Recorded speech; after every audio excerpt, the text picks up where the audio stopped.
How do you top your love for your cat? With a cascade of decadent savory gravy over a mouth-watering mousse pâté. Fancy Feast gems. 2 gourmet pâtés in one convenient pack. Simply peel and plate to reveal a pyramid shape that makes eating delightful and pamper her with an experience as extraordinary as she is. Turn the everyday into the extraordinary with Fancy Feast gems.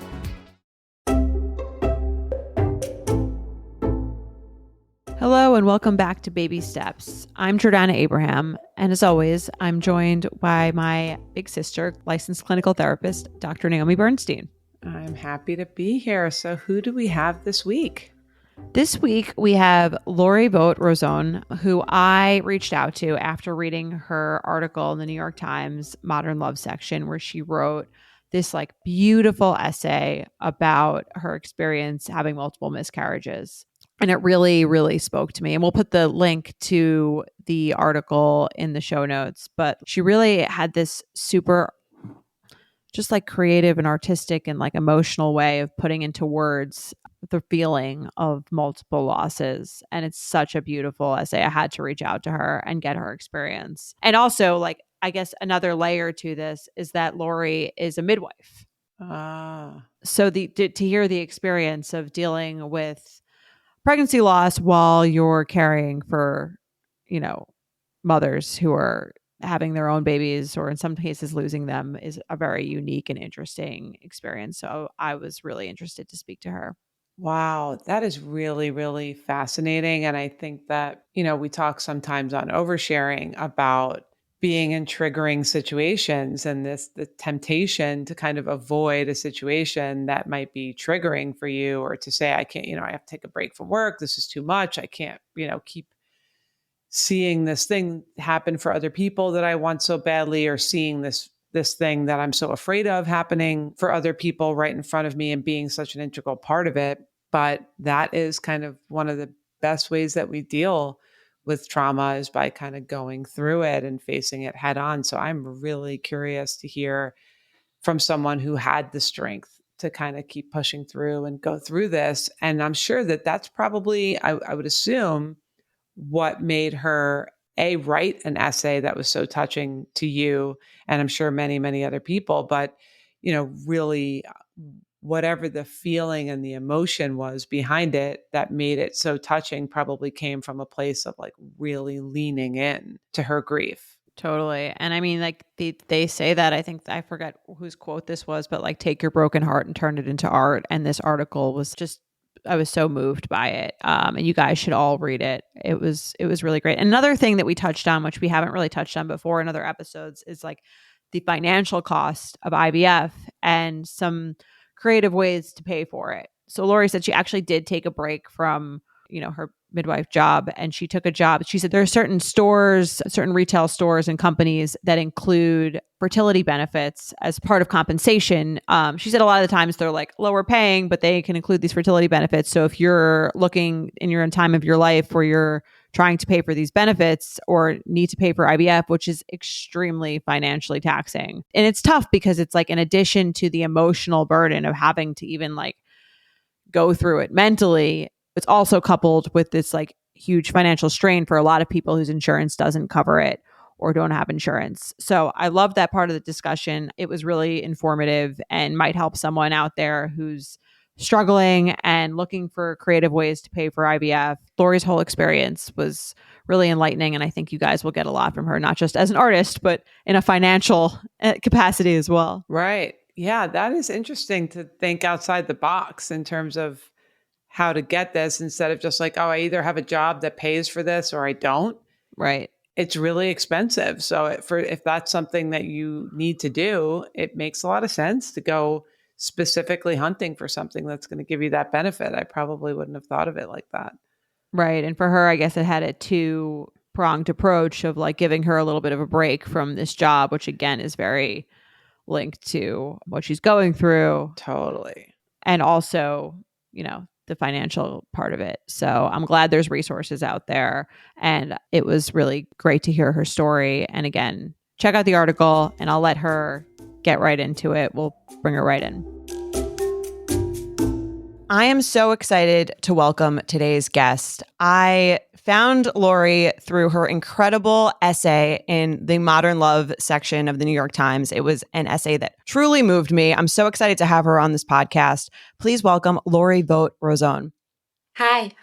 Thank you so much for coming on. And Lori, you're a nurse midwife certified in Chester Springs, Pennsylvania. So thanks for joining us virtually from there today. And we put your article in the description of the episode. And you guys, if you haven't read it yet, you should definitely read it before you listen to this episode. I think you'll still enjoy the episode without it, but it's such a great moving essay. And when I read it in the New York Times, it kind of felt, I feel like with fertility stuff, and you can probably relate to this, it kind of feels like you're randomly sort of like inspired or sent like a thing, and it kind of, you're not sure if it's the psychological thing of you just seeing something that you're focused on, or if it's like the universe sending you a symbol. But I was like having a day and this like popped up on my Facebook news feed, and it was just like the perfect timing to feel like seen and heard. So thank you so much.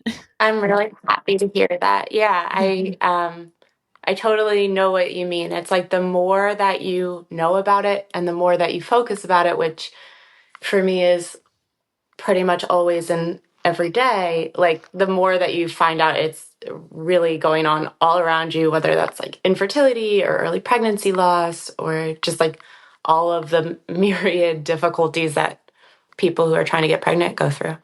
Exactly. So on the show, we really just like to like hear women's stories just to get like a full picture of, your personal experience. Would you mind just telling me like your whole fertility journey, like from the moment that you decided that you had wanted kids, and like take me through the whole process?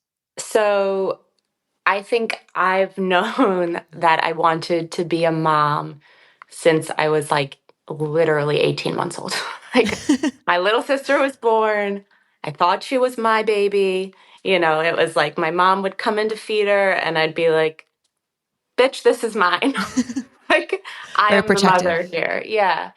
And I have wondered at times whether that is part of like, I know that this makes no sense, but my brain has done a lot of weird things when on this fertility journey, which I think is probably relatable.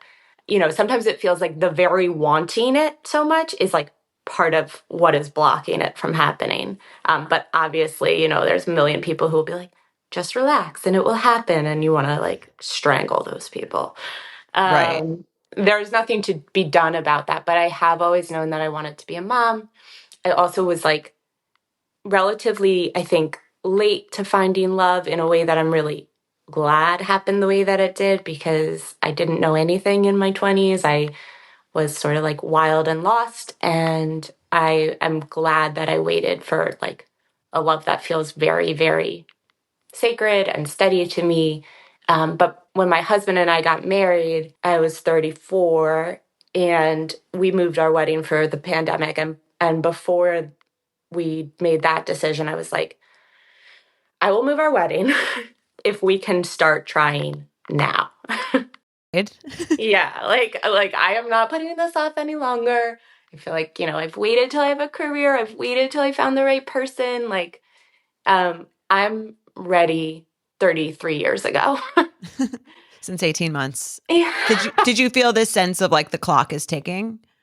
I don't think I did yet. I also feel really lucky to be surrounded by other people who had, I think it's a privilege and great to be able to like pursue your career and your interests. And so 34 didn't feel that, 34 felt good. This is like, right. I'm proud of myself and I feel steady and like, this is when to start. The time is now. Haha. Right. And then you learn that like over and over and over again, you learn that I am not in control of the timing. So we got married in September 21. In June, I think 21, we may not have really needed to move our wedding for COVID, just the way that COVID went up and down. We were actually sort of in a lull, but we moved it. It was great. We went on our honeymoon before our wedding. It was magic. I wasn't stressed about getting pregnant yet. And we got pregnant pretty shortly after our wedding. And I was like, bingo, bango, bongo. It's all lining up. I'm a fertility goddess. Look at me. I am woman. Hear me roar. Many, many myths that I didn't even realize I carried about, like, you know, who I am and what I'm capable of. And I'm healthy and this is going to work for me. And that was October. We were pregnant till November. And we miscarried, very early on into that pregnancy. And it was really painful. And I tried to write about that in the article. It was early. It was the first one. These are all ways that I and other people can minimize these experiences. And like, it crushed me. I was in bed. I was in the fetal position. It's, all of the imaginings of like what this child is going to be, just like, boom. Right. And without any of the non-naivete of, I feel like when in subsequent pregnancies as someone who's had multiple miscarriages also, I feel like the ones after that, at least you kind of feel like you're more prepped. And the first one just feels so like you feel a little naive. It's hard to get that feeling of like, I just really thought everything was going to be perfect. Like, right. Yeah. That pure, unadulterated joy of like positive pregnant, like had the onesie that I had bought early and hid from my husband and gave it to him with the positive pregnancy test. And I do feel like, I don't think that the universe like tries to teach us lessons through like pregnancy loss. Like I have tried to dispel that thinking from myself. Like, what am I doing or what am I not doing? But I do think one of the most powerful things that I keep trying to learn over the last 3 years of now, going through that same process multiple times is like trying to let go of thinking I know what's going to happen.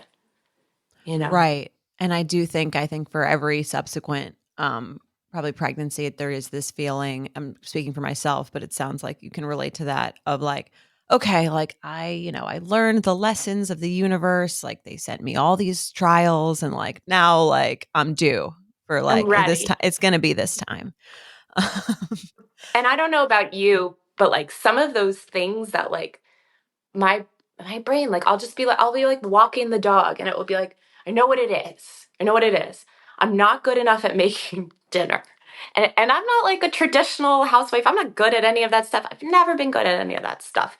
And like, but some voice that like that is not mine, that is cultural, that is totally incompetent will be like, if you figure out how to get meal prep down, then you're going to get a baby. Well, have you ever, you're talking a lot about the universe. So I feel like most women who have gone, or not most, but a lot of women that I've spoken to have read this. Have you read Spirit Babies? I haven't. Okay. Because I feel like in that book, it's like, it's very woo woo. It's like a psychic kind of talking to your spirit babies. And then there's always like, there's one block why like the baby hasn't arrived. And it's like, because, it just wants you to stop moving, or like, it just wants you to, like you said, like figure out how to make dinner. And the baby just doesn't want to be in an environment where like no one knows how to make dinner. So it kind of reminded me of, the different ways people try to make sense of it. Totally. In that way, and like the things your mind can tell you. I guess I say the universe, like I have a burgeoning spirituality that is very helpful to me. What has been helpful to me is to remember that like some of the things I've wanted most in my life would have been very, very bad for me. And some of the things that I didn't want at all have been very useful to me. Like getting published, that's a dream come true. That I would never have been brave enough to like put that article out there if it weren't for the pain of what I'm going through, and also feeling like people deserve the space to talk about early loss and to like reframe early loss in a way that like acknowledges that early loss is not little loss. It's right. Big loss. And so like, yeah, that there's good stuff in what I don't want and there's bad stuff in what I do want. And so like I can let go a little bit of the insane amount of control that I want to exert over my own life. Like, look, universe, if it's get published or have a baby, I want to be really clear. I want the baby. Right. And we published the article. It was amazing. I'm really proud of myself and I'm really grateful for like the connections to people, particularly people who are on this journey that's brought. And we lost the pregnancy. So my bargaining skills are I'm sorry. I've definitely, again, it's funny, like the relatability of this thing. I feel like the same way, especially about starting this podcast. I'm like, all right, I've given back to the world. Now it will come. And it hasn't yet. You know those moments when your hands are full or your eyes need a break, but you still want to escape into a great story? That's why I'm such a fan of Audible. I listen all the time, whether I'm on a walk, commuting to the office, doing chores, or even just relaxing before bed. Audible's app makes it super easy to jump right into thousands of audiobooks anytime, anywhere. I've mentioned before that one of my favorite movies is Pride and Prejudice, and I'm excited that Audible is releasing a brand new audiobook version of the Jane Austen novel on September 9th. Narrated by Marissa Abela, Harris Dickinson, Glenn Close, and other stars you know and love. Audible gives me the best of both worlds. I can enjoy a story I love while actually getting stuff done. They have thousands of titles, everything from romance to thrillers to memoirs, comedy, and even self-improvement. So whatever mood you're in, there's always something fresh and exciting waiting for you. And the app is super user-friendly. You can download audiobooks to listen offline, adjust the narration speed, and pick up right where you left off across all your devices. If you've never tried Audible before, I can't recommend it enough. It's the easiest way to bring incredible stories into your everyday life. Trust me, once you start listening, you'll wonder how you ever went without it. Your first great love story is free when you sign up for a free 30-day trial at audible.com/oversharing.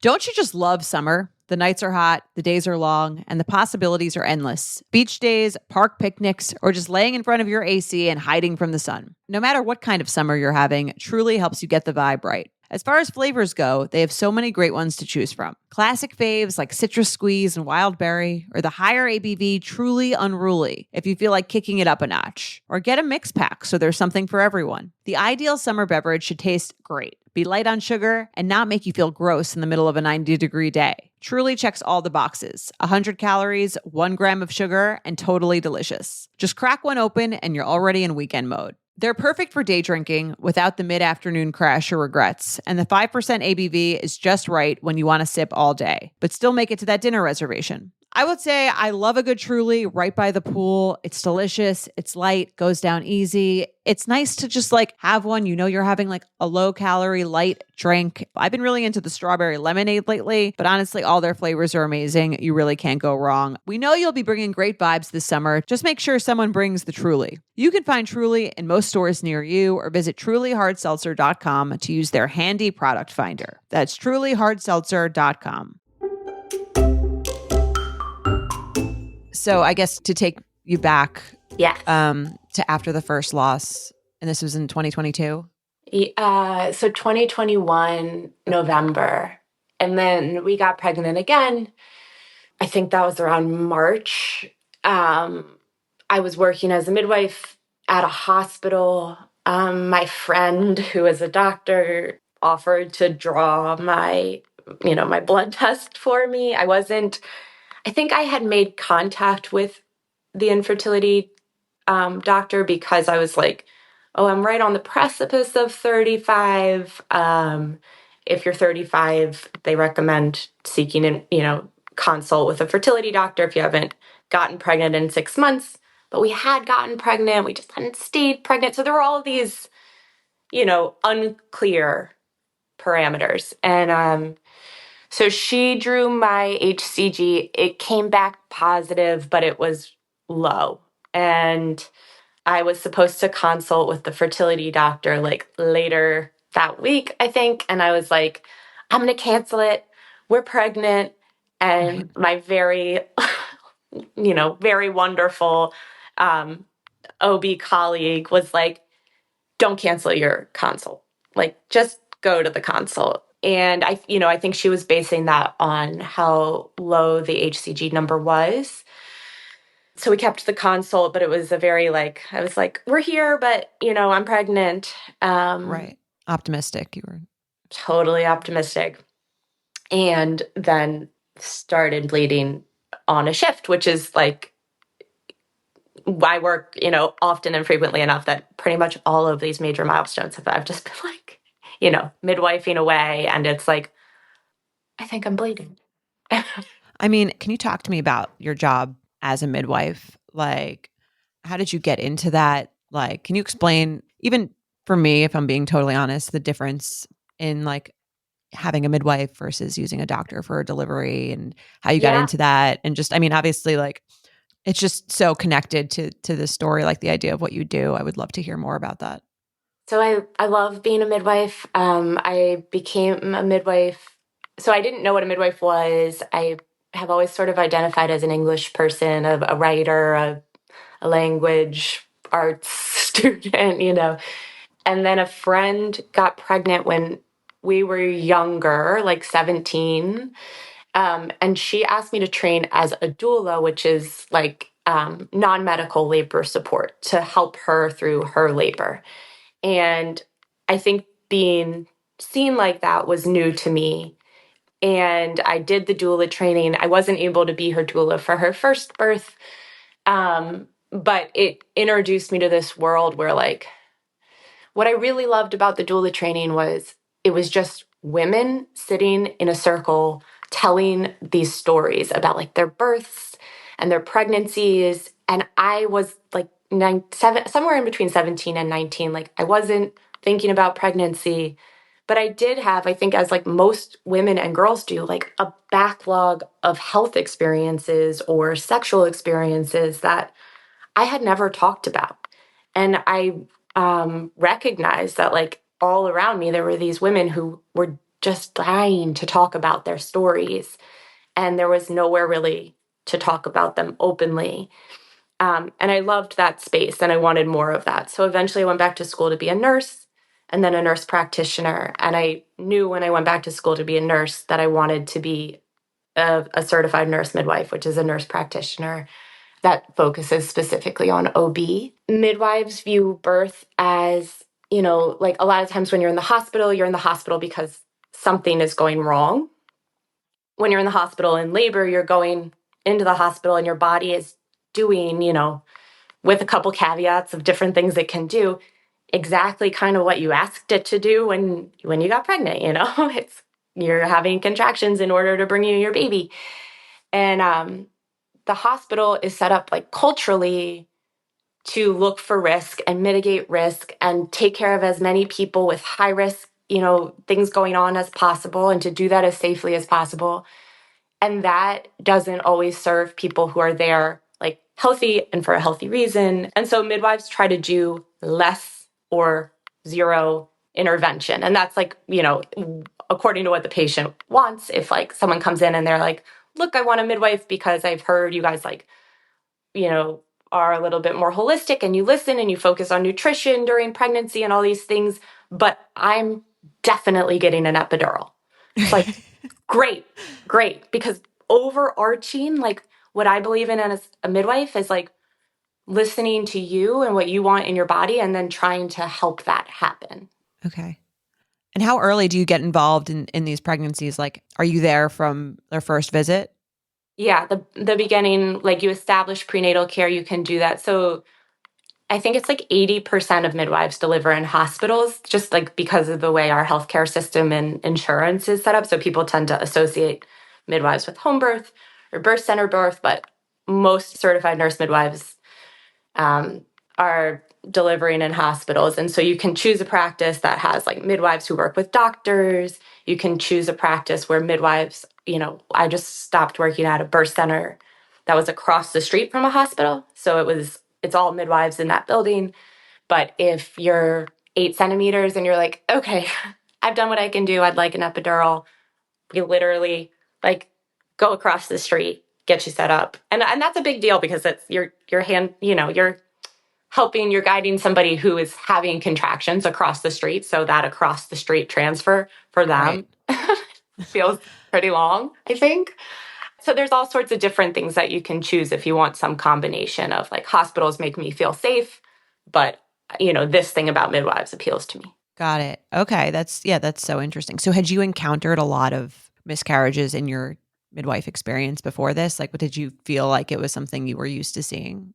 Yes. So I think it's 1 in 5 early pregnancies end in miscarriage. And the stats are like, if you look them up, they'll say it's a little less common than that. And that's because they're only counting like people who had an ultrasound. The pregnancy was, it was established medically that the pregnancy was in the uterus. Right. growing, but really it's really, really a common experience that, you have a miscarriage in your fertility. I don't like the word journey either. I listened to you on a podcast say that you don't like that word, but fertility journey. So I had counseled women with miscarriages, and I think I did a sensitive job, and I had no idea how painful. Like as a practitioner, you're looking at things just like, this is a 35-year-old female. It's her second pregnancy, miscarriage at 5 weeks, da, da, da, da, da, in a way that intentionally separates you a little bit. And I feel like one of the gifts, haha, of going through this, strong to call it a gift, is I do have a different sense of like who I'm talking to when I'm talking to someone who's like trying to get pregnant and they're experiencing miscarriage. Right. I'm sure. Yeah. It gives you a totally, even as someone who's a midwife and has seen it before, I feel like it's a whole different level. And I think you talk about that in your essay about how like you're never going to really understand someone else's experience as well as they do, but I'm sure you get a closer understanding than many other people who have, haven't seen all of it. Yeah, it's really different to say to someone, to even when you're just telling someone like, take a Tums for heartburn. Like if you haven't had heartburn and you haven't taken the Tums, it's a different quality to how you're advising somebody than when you're like, no, like really, I've been through this and here's what helped me, Right. Totally. So you have your second loss, and this was like a chemical, it sounds like. Yeah, I think it probably was. We weren't being monitored super carefully because we hadn't started with the fertility doctor, but I think that is likely what happened. So that one passed, and then we spent a year trying, and I think I still sort of was coming to terms with how to define what was happening. And when I re-established with infertility, they were the ones who pointed out, like, okay, well, now you've met it by even the most conservative definition, which is like, you're 35, you've tried for 6 months to a year between the two pregnancies, and you haven't gotten pregnant. So this is infertility. And I think there's a real grief and loss that comes with that is also something to think about and acknowledge. Right. Just feeling like, okay, you've now been labeled as someone who this is not going to be easy for. And I think after a first loss, what everyone tells you is like, this happens all the time. You're going to be fine. Like, good for you. You got pregnant. Like, not everyone gets that. And then I think with the subsequent losses, there's this feeling of like the deeper into it you get, the more you're like, oh, this is going to be like quite difficult. Yeah. And that's a really tough realization. And that whole idea of like, I've heard it called like the pain Olympics. Like Right. I do it to myself too. It's like, oh, but there are people who try for 3 years and never even get that positive pregnancy test. So like at least you're getting that. And it's like, Right. just don't Yeah. do that to yourself, because like at the end of the day, whatever way the pain is divvied out, it is painful. Totally. And I just said the same thing. I remember thinking after my first loss, like, there are some people who have stillborns, and like, how horrible would that be? And like, this was not nearly as bad as that. And I remember my sister saying to me, she's like, if you play that game, then like only one person in the world gets to suffer. Mm, Like, it's only the yeah, person with the worst of the worst of the worst. Like, that's not how this works. it's not how pain works. Yeah, It's not a pie, and me having some doesn't take it from you. Like we all, exactly. yeah. Okay, so then were the doctors giving you any explanation for after the second loss and you were trying again? Like, what did you get, all the infertility workup as they call it? I got an infertility workup. The testing was normal, which is like a thing you want to hear most of the time. And with infertility, you're like, that gives me nothing to fix. Thank Right. you.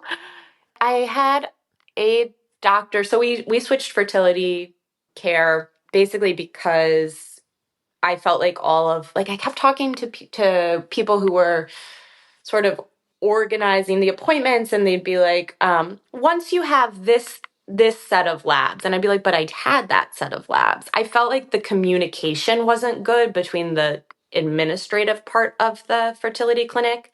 And for me, I was like, I need to really trust you. I need to really trust that, like, you're not going to lose my embryos, for instance, if we get there. And while I really, really liked the doctor and I really, really liked the nurse, that stuff was just making me anxious. So that doctor, when we spoke to him, showed me the ultrasound of my uterus and sort of said, like, this here might suggest adenomyosis, which is like, the way that he explained it to me is this is what I was nervous about coming on your podcast, because I was like, I'm not going to be able to talk about the scientific part as well as I want to be able to talk about it. But essentially, the layers of your uterus don't stay in the positions that they're supposed to. And so, like, the lining where the baby's supposed to implant, it grows a little bit into the outside of the uterus. Okay. And it can create heavy periods. It can create bad cramping. But I couldn't see what he was talking about, and I just didn't really buy it. And the next doctor that I saw looked at the same images and said, she didn't see it. And the definitive way that you diagnose adeno is by surgery, laparoscopic surgery, and that would, interfere with us getting pregnant. So we'll never know. Okay.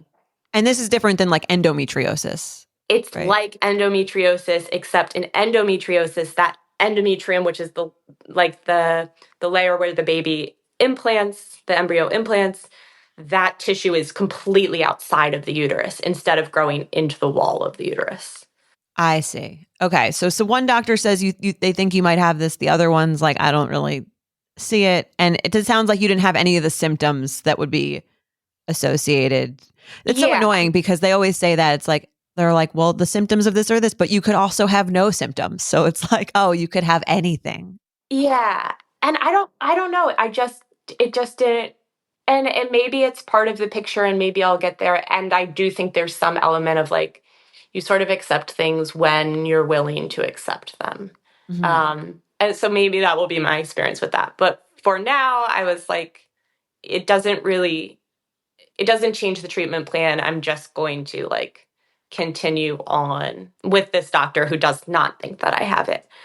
So we did, and we moved on. We started with RMA and King of Prussia, which is Reproductive Medicine Association, I think. Oh yeah, I see them in New York.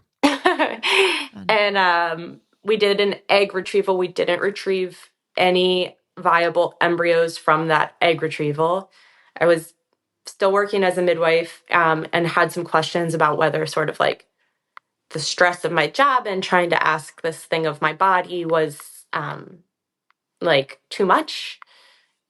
A big part of my like journey too has been, I sit in the office with people who are pregnant or people who are seeking. Midwives also take care of like gynecology, birth control, STI testing, things like that. And like one of my main messages is like, listen to your body, listen to yourself, listen to your needs, Right. Meanwhile, like I'm trying to get pregnant, miscarriage, failed egg retrieval. Then as we're waiting to do the next egg retrieval, I got pregnant again. We miscarried again. And I was like, I'm not listening to my body, and like, I'm starting to have this sneaking suspicion that like, I don't believe that my schedule or coffee or any of those other things caused my miscarriage. I don't believe they're causing anybody else's miscarriages. But I did have questions about like the amount of stress I was putting on myself while trying to do this process. You know that feeling when you find jeans that actually fit your body? No awkward gap in the waist, no bunching up, and they fit every curve in the best way? Abercrombie knows denim, and they know how it should feel. Abercrombie's viral denim sale is back with 30 to 50% off all jeans. See what all the hype is about and give your denim collection an upgrade before it's over. Valid in stores and online through August 11th, 2025 in the US and Canada. Excludes clearance. Price reflects discount. Use code AFBetches to get an additional 15% off almost everything at checkout from August 6th to August 11th, 2025. Offer valid in the US and Canada. Exclusions apply. See details online. All of Abercrombie's women's jeans are available in 2 fits. First, the classic fit you know and love with a straighter line from waist to hip. They're also available in Curve Love, the viral fit with additional room through the hip and thigh to eliminate waist gap. No matter what you're working with, Abercrombie has a flattering fit for you. I love Abercrombie denim. They're super affordable for the quality that you're getting, and they have such an amazing range of options. Denim should feel like this, confident, easy, like your butt has never looked better. Shop Abercrombie denim in the app, online, and in-store. USAA knows dynamic duos can save the day, like superheroes and sidekicks, or auto and home insurance. With USAA, you can bundle your auto and home and save up to 10%. Visit USAA.com/bundle. Bundle savings are off total premium, not available in all states or in all situations. To qualify, auto policy must be active prior to property policy issue, subject to change. Restrictions apply. Membership eligibility and product restrictions apply and are subject to change. USAA means United Services Automobile Association and its affiliates, San Antonio, Texas. So, I mean, when you said you had no embryos, was that like none to send out to test or none that tested normal? I don't remember exactly because now we have had, so we definitely got, we were able to retrieve eggs, but some small number of them fertilized. None of them made it to the blastocyst stage. That's what it was. I think 2 fertilized, but they didn't grow. Okay. So at this point, are they thinking it's an egg quality issue potentially? Not yet. Okay. And they still have, so they essentially just said, like, sometimes it happens and we'll change the protocol that we put you on in order to retrieve the eggs and we'll try again. Okay. And at that point too, like after the 3rd, so sort of confusing because the egg retrieval didn't work. We got pregnant again and lost the pregnancy again. And so that's where I was. And I think this is July. What month are we in now? So July 23. And I called the person I was on call with, to be a midwife. You work late hours, you keep your phone on you.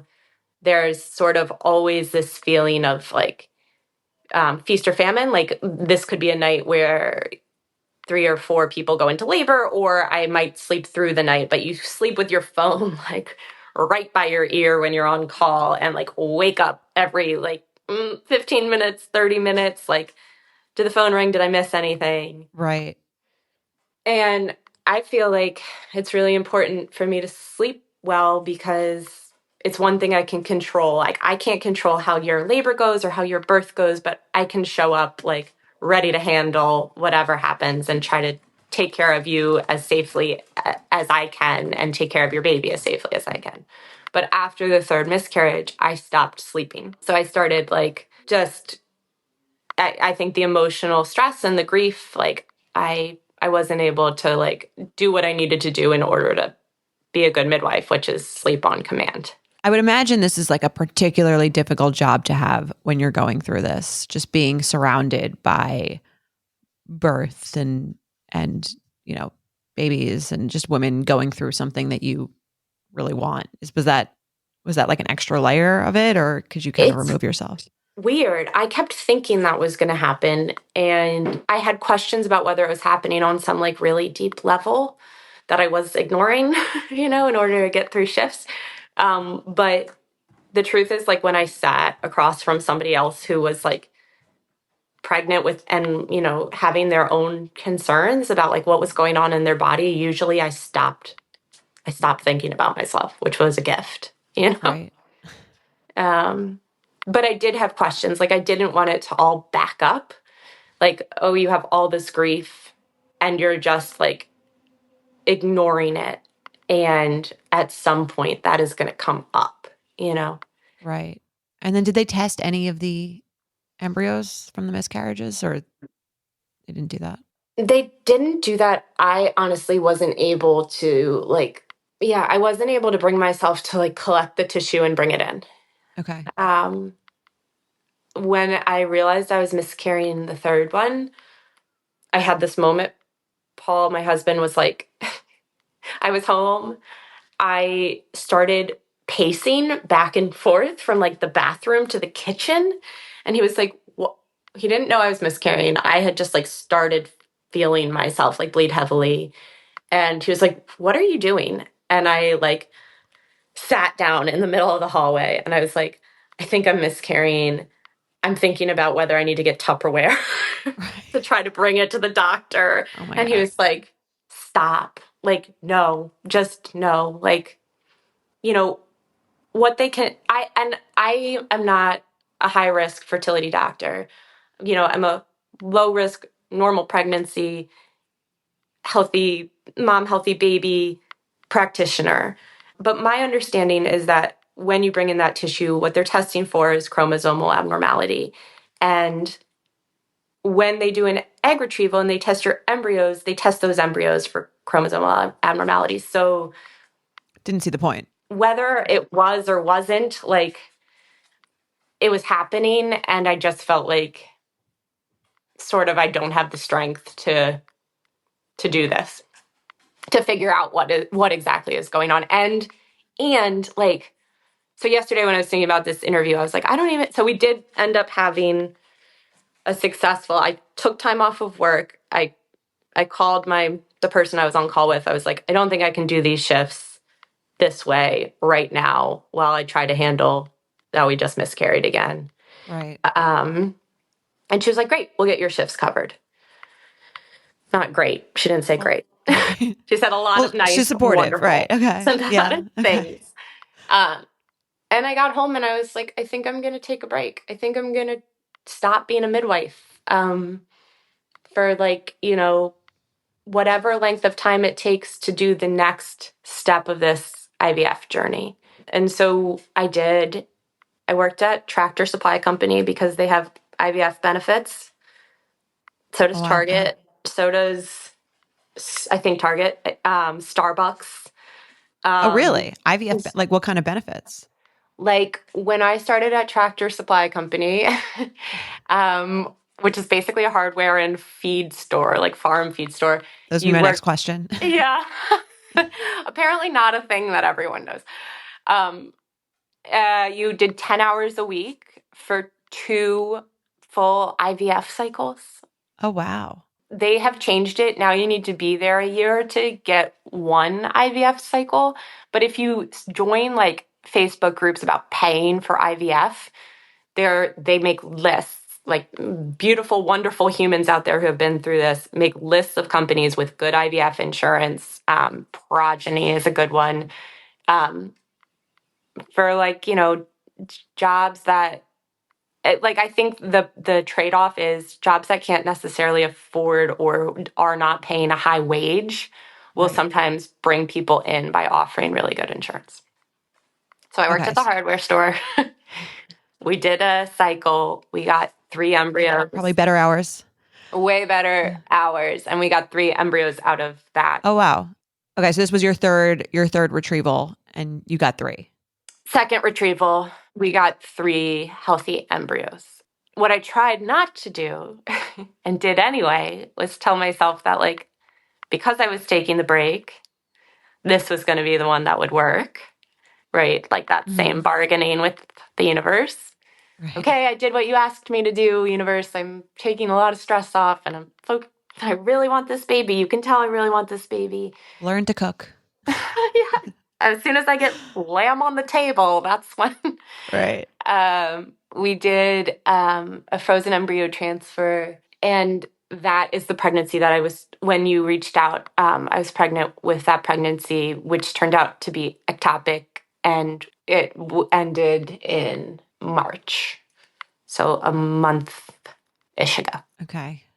And I've had an ectopic also from an IVF transfer, which is kind of like, it always feels kind of crazy because you're like, they put it in there. Like, right. Did you slip? Did you sneeze? Right. Like, why? What happened here? Right. Everyone else, it feels like it should be. I know that there's like a higher chance of an ectopic with an IVF transfer, but I still don't fully understand why. But yeah, that's a whole, I'm sure, thing in itself where did you take the drug for it?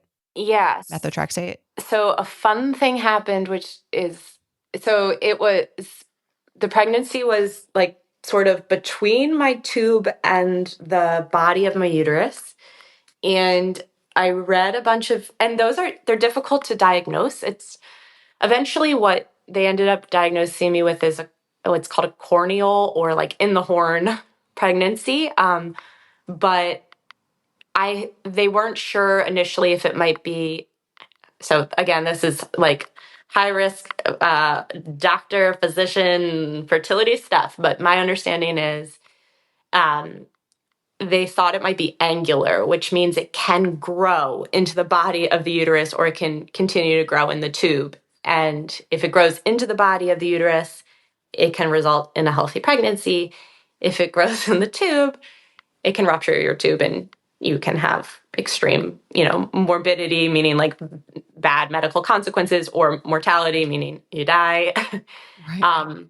And I kept trying to show my husband these articles where like the baby grew into the right space. And he was like, this all starts by saying these are high risk and can result in, your death. I can't read these articles.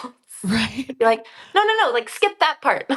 Oh yeah, no, I'm sure. I mean, I'm sure there's like this weird feeling of like to protect yourself or to protect this pregnancy, and you kind of feels like, oh, you kind of like I'll take whatever if it gives me more of a chance to get there. So I totally understand that feeling, and like it must be excruciating, just like the time that goes by where you don't know because you don't know Yeah. where to place the pregnancy in your brain of like, am I excited? And you have that same magical thinking of like, maybe if I lie on my right side, maybe if I breathe the pregnancy down, maybe if none of that worked. Right. So then so they're just monitoring it, and then they see that it moves into the tube. So they monitored it for long enough to say, I went and got a second opinion because I knew like, if this is difficult to diagnose and it can be misdiagnosed, I'm not going to trust anybody. And so I got a second opinion, and that doctor did 3D ultrasound and was able to show me in a way that I was like, could really see on the imaging. She was like, I can't tell you with 100% certainty. I can tell you with 95% certainty. As a person who specializes in sonography, this pregnancy is not going to be good for you, and it's not going to be good for the embryo. And one weird gift of that, was so we had seen this embryo with a heartbeat, and when we went to get the medication to like terminate the pregnancy because it wasn't viable and it could kill me. This seems fair. Okay. Yes, yeah. I believe in the right to terminate pregnancy, period. Right.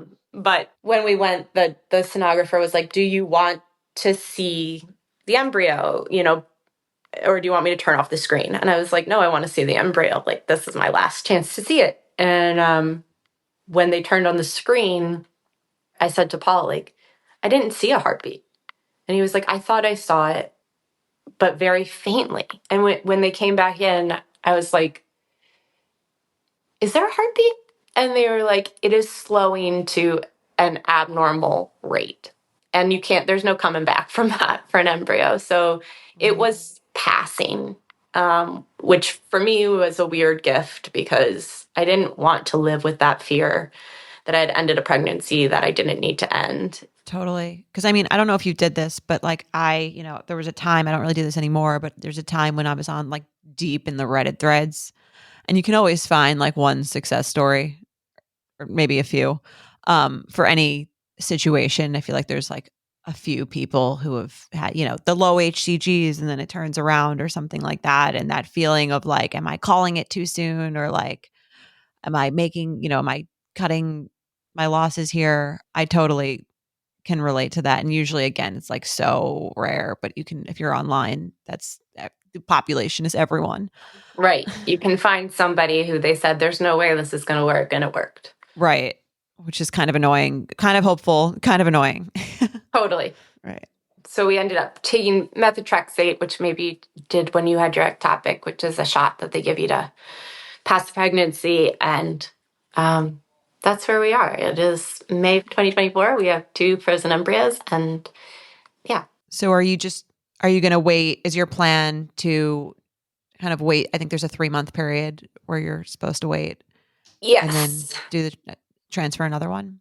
Yeah. So I'm going back to work, which I'm pretty excited about, although a little nervous about. I'm going back with reduced hours and a different setting, so the stress should be less, and like I sort of miss being a midwife, miss that part of like life where I go in thinking I'm definitely going to be sad because this person's pregnant and I'm not, and then I completely forget about myself for a little bit.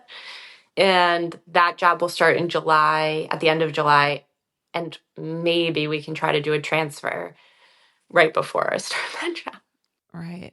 I'm so sorry. It sounds like you've been through a lot. I mean, I don't want to say I get it because everyone's experience is different, but I get it to the extent that I have a similar experience.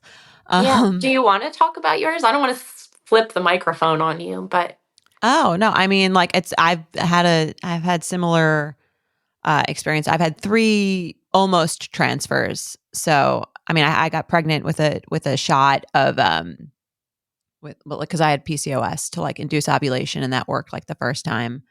And then I had a loss from that.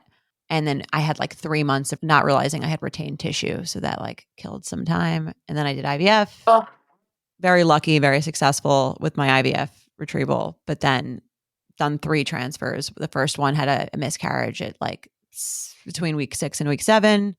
The second one was ectopic, and the third one was chemical. So I like to say I've miscarried in all the different ways. I've got to try them all. But, right.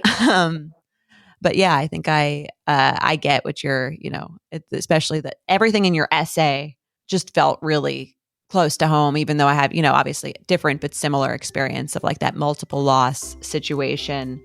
And I highlighted a few parts that really resonated with me. The Disney Plus Hulu HBO Max bundle. Plan starting at just $16.99 a month. Catch Limitless, Live Better Now Season 1 with Chris Hemsworth on Disney Plus. We got a lot of work to do. Alien Earth on Hulu. This ship collected monsters. And Final Destination Bloodlines on HBO Max. Death is coming for our family. The Disney Plus Hulu HBO Max bundle. Plan starting at $16.99 a month. All these and more streaming soon. Visit Disney Plus Hulu HBO Max bundle.com for details. Jamie Lee Curtis and Lindsay Lohan are back to switch things up in Disney's Freakier Friday. Totally. Yes. It's an absolute riot. Woo! And the only movie that can be described as So much weirder than the last time. What last time? it's the frequel You ready? we've been waiting for. That absolutely slays. What deeply out-of-touch old person came up with that? You did. Wow. Don't miss the comedy event of the summer for all ages. Disney's Freakier Friday. Now playing only in theaters. Get tickets now. Rated PG. Parental guidance suggested. There's a part in your essay that you wrote, every moment that I'm not ovulating or hoping I'm pregnant can feel like time to just get through, which I definitely related to a lot, especially in the first couple years. I think I'm about to enter my 3rd year of this. Yeah. And there is that feeling, which can feel like I'm not living in the moment at all. I'm just kind of like passing time to get to that next transfer or that next pregnancy, or like, this is a waste of time because it didn't happen. And I felt like that really resonated with me. Completely, yeah. And then like there are sort of, I don't want to say superficial tricks for that, but I feel like there's a practice of like, I'm trying to notice what is here in my life right now that I have more space for. I'm helping my mom move out of our childhood home. Like I stayed up all night talking to my sister while we were doing that. And I was like, if I had a newborn, I would not be up all night talking to my sister, or like, trying to notice that there is really good stuff available to me today, even if it's not the thing I want.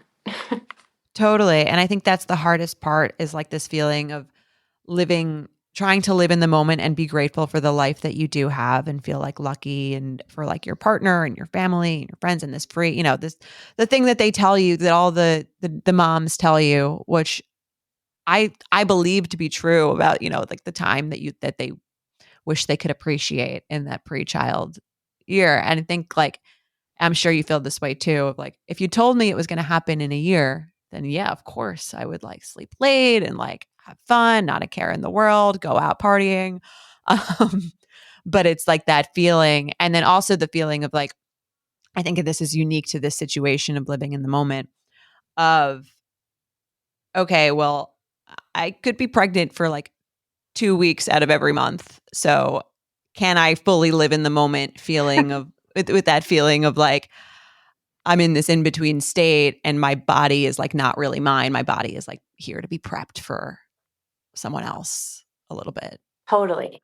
And I was talking to a friend about it, like she had a traumatic birth experience and she was saying about like the pressure to be like, oh, but my baby is healthy and I am healthy and the rest of it, doesn't matter, quote unquote. And that whole trying to soothe yourself by saying like, here is what I have, even if I don't have this, I think you can either do it like it's a blanket around you, like, oh, I'm sitting on the porch and I'm having my coffee and there's no wailing baby.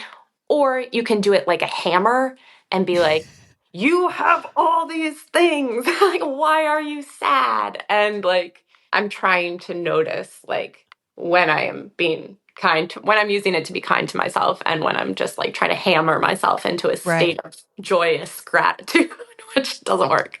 I mean, you have a way with words that's like the perfect way to describe it, where you're like, is this toxic positivity or like, am I actually grateful? Right. I'm not really sure if this is like authentic or not. And you capture that so well. And just the feeling of like, when someone tells you like, it's going to happen for you. And you write this in your thing, you wrote, like, no, I actually don't know that that's going to happen for me. It's the scary part. Right. Right. And I think we can get really like yesterday when I was feeling nervous about the interview, I reread like what quality are my embryos, like so that if you asked me that question I would know the answer because I'm a midwife and I should know these things and da da da da da. And then I was like remembered that I literally chose not to know that because all of it is just me trying to tell myself that I know that I'm going to have a baby. Like what's my HCG number? What's my try to find somebody on a forum who had that number and it worked. Like all of these things, like it's totally human and I can love myself through it and say like, oh yeah, it's so beautiful and normal that you want to know the answer. But none of these things tell you the answer. And so like, instead of trying to answer the impossible question, can you like practice knowing that you don't know what's going to happen? Right. Which is the hardest thing of all, I think, is to like embrace that and be okay with that. Have you gotten into any sort of like spiritual practices or like anything that feels a little woo-woo from this? I'm definitely a little woo-woo. I can't help it. I use these guided meditations on Insight Timer. A lot of people use Headspace. I never like figured out how to navigate that properly. But it helps me sleep. And I think it has expanded my ability to be like, to sit in the uncertainty and like just breathe to the part of my body that is like, I don't want uncertainty. I want to know what's my due date, how many. Right. And trying to remember that like, I did not invent the best things in my life that have come to me. I could not have invented my sister. I could not have invented my husband. I could not have invented the profession of midwifery, which I didn't know about until, I don't know, my mid-20s or something. Like, there's a chance that everything is going to turn out better than my imagination can make it, Yes, I love that. I guess to offer some words of encouragement, and it sounds like you're saying like this or something better. Yeah. Yep. Right. And I think that's a great way to look at it. That's a very encouraging way to look at it. Even if it's not the way that you pictured, maybe it'll be better. Who even knows? Right. Right. And somehow trying to do that like a blanket, not a hammer, like. Right. Yes. And also this sucks, Right. It sucks to grieve for you like 3 times in 3 years, not even counting the number of times you hoped maybe you were pregnant, or, because every period sort of feels like, or every cycle, even if it's not marked by a period, even the ones where you didn't have a positive pregnancy test, like sort of feels like a trigger and a letdown, and it's your own body, so you can't get out of it. Right. Yeah. It's just you and and I think that's like the isolating experience, is that even if you have a partner who's super supportive and like a network of people, it does feel kind of like it's just you and your body, like, that are in this, even if like other people are in it psychologically, like it's just you guys in it for like physically. Yep. That there are limits to anybody's and that's, I think, another good lesson for like being a midwife and like trying to help other people through their own medical experiences, is like, you can try to know, but you will never know what it's like for that person, Mm-hmm. And midwifery is also, I think, like for me, one of the major tenets is like, trust your body. And I don't think that phrase will be the same for me after this experience. Like, many people cannot take for granted that they can trust their bodies, for a million different reasons, rheumatoid arthritis or cancer or, 1,000 things that have made them look at themselves and say, like, can I trust this body? And when the thing that I want most with my heart and my head, my body is refusing to manifest, it's just more complicated than just trust your body. Right. And I mean, that's something that you would only know from going through this, I guess, is having that perspective of like, it's a little more complicated than that. Mm-hmm. Thank you so much for coming on the show. If you have any last minute words of encouragement for anyone listening, I know it's like hard when you're in it. I think just trying to notice, like, when you're obsessing over like calculating the due date or calculating when you're ovulating or all of those numbers, that like trying to notice that, like, I just want the answer and I want to know that I'm going to have a baby in my arms at the end of this. And actually, all of these things that I'm trying to figure out on my way to that don't answer that question. And so, like, because I think it is easy, and I have spent portions of the last 3 years, like, completely unavailable to my life because I was engaging in those calculations. Like, how do I make this happen? What do I eat? What do I do? What do I not do? And if I notice that I just want to know and I can't know, then it sort of breaks that spell for me a little bit. And I can stop trying to calculate my way out of the feeling I'm in and just say, like, okay, I'm really sad today. Like, what do I want to do with that sadness? Right. That's such a good point, because I feel like we always try to channel that into something like productive, when nothing, like, you're totally correct, like nothing you say or do or think is going to like change whatever the outcome of the situation really is. Right. So just trying to live in that moment and feel your feelings is really important. Well, thank you so much. I felt seen hearing your story, and your Modern Love article was like one of the best things I had seen written. So if you guys haven't read it, please go look at it. It's on New York Times. I'm pretty sure you get a number of free articles a month if you are not subscribed. And we're going to put it in the body of the description of this. Going to put it on the Instagram. And Lori, is there anywhere that people can read more of your writing? I'm working on a book. I'm working on a book on infertility, and the things that have helped me through it. Other than that, I have honestly been extremely shy about sharing my writing until I realized, like, maybe it could help you guys.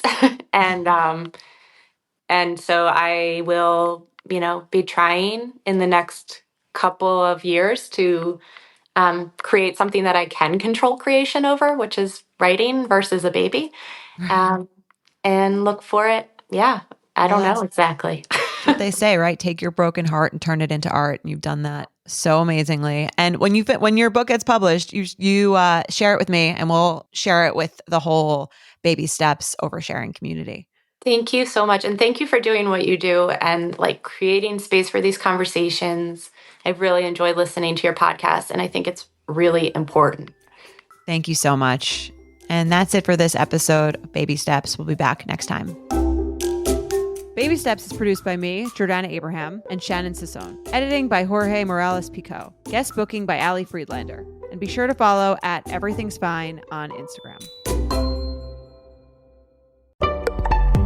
Betches.